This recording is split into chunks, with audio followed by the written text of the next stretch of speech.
গ্রামের বাড়ি আইসি আর প্যাক করা থাকতো না, প্যাকের মধ্যে ফাওয়াক্কের যাইয়া হামায়া পড়বো। বুঝতে থাকছস রাহুল? এই যে হাঁসের অনেক দিন পরে দশটা দিয়ে যেতেছি। দশটা দেখা গেল এক ভেড়ার পাল। আর কালকে এত পরিমাণ বৃষ্টি হয়েছে যে আমাদের এই যে দশা নদী চিরবহমান, সে কিন্তু অলরেডি তার জলের ধারা বহমান শুরু হয়ে গেছে। দশটায় আমরা আগে থেকে যেতে নদী কইতাম, আরও যখন বন্যা হয় তখন কিন্তু এর স্রোত খুবই খরস্রোত থাকে আর কি। তো এই তো আমি আর রাহুল আজকে দিদি যেতে সেটা কাজ ছিল, সেই উদ্দেশ্যে আসছি। সূর্য একদম অস্ত যাবে যাবে, ঘন্টাখানিক বেলা আছে। ঘন্টাখানিক বেলা আছে। চলো আগানো যাই। আমাদের গ্রামটা তো আগের থেকেই সুন্দর, অপরূপ প্রকৃতিতে ঘেরা। হ্যাঁ, সেইখানে চলে আসছি। এই যে আমার একটু মনে হয় না, একটু নি ভিডিও করে দেওয়াই আছে, এটা দেওয়াই আছে।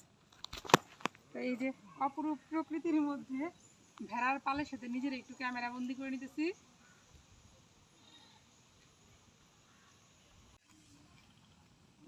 আচ্ছা দাঁড়াবাদি, আয় ব্যাগের মধ্যে কিছু নাই, তুই ব্যাগ দেখতে আসিস কি লিগা? কি সুন্দর পালা কুকুর চলে আসছে ব্যাগের গন্ধ শুনতে শুনতে। আর আমাদের তো গারো পাড়া, এই যে এগুলা গারো বাড়ি। আমরা একটু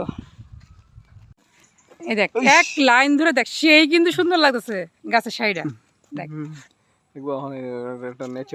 একদম সারিবদ্ধভাবে গাছ সুন্দর হয়ে গেছে। আরে পজিশন তুলতে তুলতে উল্টা পরে না গেলেই হয়। এই যে দেখো পেয়ে গেছি হাঁসের খামার। ঠিকই বলছিল ওই যে হাঁসের খামার। এনে যাওয়ার লাগবো।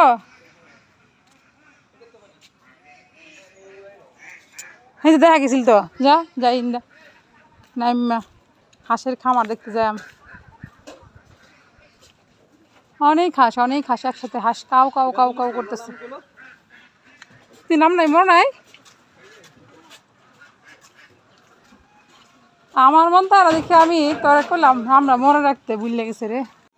গ্রামের বাড়ি আইসি আর প্যাক করা থাকতো না, প্যাকের মধ্যে ফাওয়াক্কের যাইয়া হামায়া পড়বো।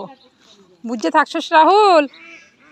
এই যে হাঁসের খামার, এইতেই হাঁসের খামার দিতে সারা দেয় হাঁস, রাত করে আবার নয়া উঠতে পড়ে। আচ্ছা, হাঁসের খামার ভেদ করে যেতেছি। আসলে একজনের বাড়ির জ্যাম, অনেকদিন পরে এই গ্রামের রাস্তা দেন দশাবার আমরা খুব একটা হয় না, এর লিগেই একটু ভিডিও করতে যেতেছি যে আজকের কার্যক্রম কি ছিল আমার, আজকে কি করতেছি। এই যে হাঁসের খামারে পৌঁছায় গেছি। তো পাক পাক, ওই যে অনেক হাঁস।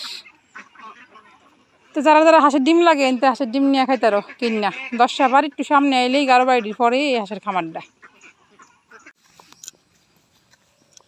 এতগুলো ভেড়ার ভিডিও করেছি তাই সে রাগ করেছে, রাগ করে ম্যাঁ ম্যাঁ করছে। দেখো এই জায়গাটা দুই পাশেই বাঁশ, দুই পাশেই বাঁশ, একদম এখান থেকে এই পর্যন্ত। রাতের আধারে যখন তুমি এই বাঁশঝাড়ের নিচ দিয়ে যাবে তখন ওয়াও ওয়াও করে ঘাটটা মটকিয়ে দিবে, বুঝতে পারছো? তাই খুব সাবধান। যাই হোক, এটা একটা ফান মজা করলাম। এই হচ্ছে আমাদের দশাপাড়ার রাস্তা। এই রাস্তাগুলো আসলে বেশি রাত্রে মানুষ তেমন একটু চলাচল করে বলে মনে হয় না। তো রাত্রিবেলা গেলে ভয়ঙ্করই মনে হবে, কিন্তু গ্রাম বাংলার রাস্তাগুলো এরকমই, এখনও এরকম নির্জন রাস্তা পাওয়া যায়। হঠাৎ হঠাৎ দু একজন মানুষ আসবে, যাবে, চলবে।